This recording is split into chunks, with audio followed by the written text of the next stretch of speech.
dapat memicu konflik dari perbedaan suku, agama, hingga orientasi seksual. Teori politik rekognisi yang diperkenalkan oleh filsuf Axel Honneth ini menekankan pentingnya pengakuan terhadap martabat dan identitas setiap individu karena adanya struktur sosial yang tidak adil dan pandangan-pandangan yang terlalu merendahkan terhadap kelompok-kelompok tertentu.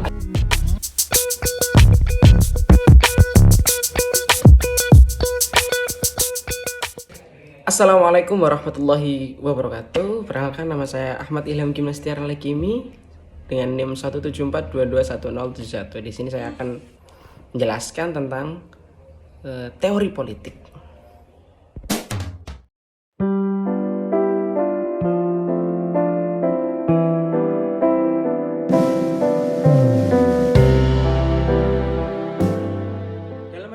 Yang semakin beragam, kita seringkali dihadapkan pada perbedaan yang dapat memicu konflik dari perbedaan suku, agama, hingga orientasi seksual.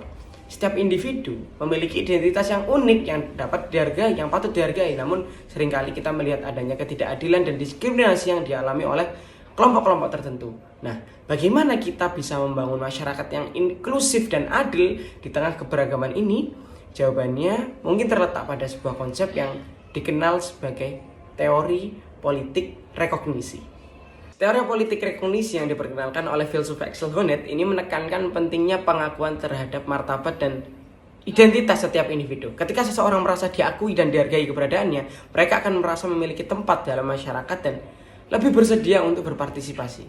Sebaliknya, jika seseorang merasa tidak diakui, mereka akan merasa teralienasi dan pasti akan melakukan tindakan-tindakan yang merusak. Honneth mengidentifikasi 3 ranah utama dalam teori rekognisi, ada cinta, hak, dan solidaritas. Cinta berkaitan dengan pengakuan terhadap hubungan pribadi, hak berkaitan dengan pengakuan legal dan politik, dan solidaritas berkaitan dengan pengakuan dalam konteks sosial yang lebih luas. Di Indonesia, kita masih menghadapi berbagai masalah yang berkaitan dengan kurangnya pengakuan. Misalnya, masyarakat adat seringkali mengalami diskriminasi dan kehilangan tanah mereka. Perempuan-perempuan juga masih menghadapi ketidaksetaraan dalam berbagai aspek kehidupan. Lalu kelompok-kelompok minoritas seksual juga seringkali menjadi target kekerasan dan diskriminasi. Masalah-masalah ini muncul karena adanya struktur sosial yang tidak adil dan pandangan-pandangan yang terlalu merendahkan terhadap kelompok-kelompok tertentu. Akibatnya, banyak orang merasa termarginalkan dan tidak memiliki suara dalam pengambilan keputusan.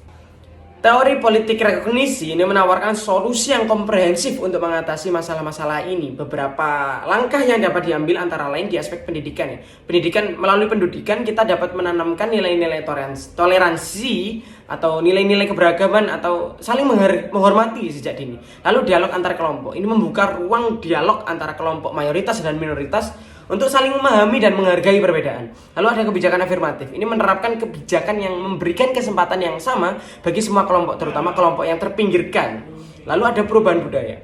Ini membangun budaya yang menghargai keberagaman dan menolak segala bentuk diskriminasi. Lalu salah satu contoh ya penerapan teori rekognisi ini adalah program pengakuan terhadap hak-hak masyarakat adat. Nah, program ini melibatkan dialog antara pemerintah, perusahaan, dan masyarakat adat untuk mencari solusi yang lebih adil dan berkelanjutan. Melalui program ini, masyarakat adat dapat mempertahankan tanah dan budaya mereka, sekaligus berkontribusi pada pembangunan nasional.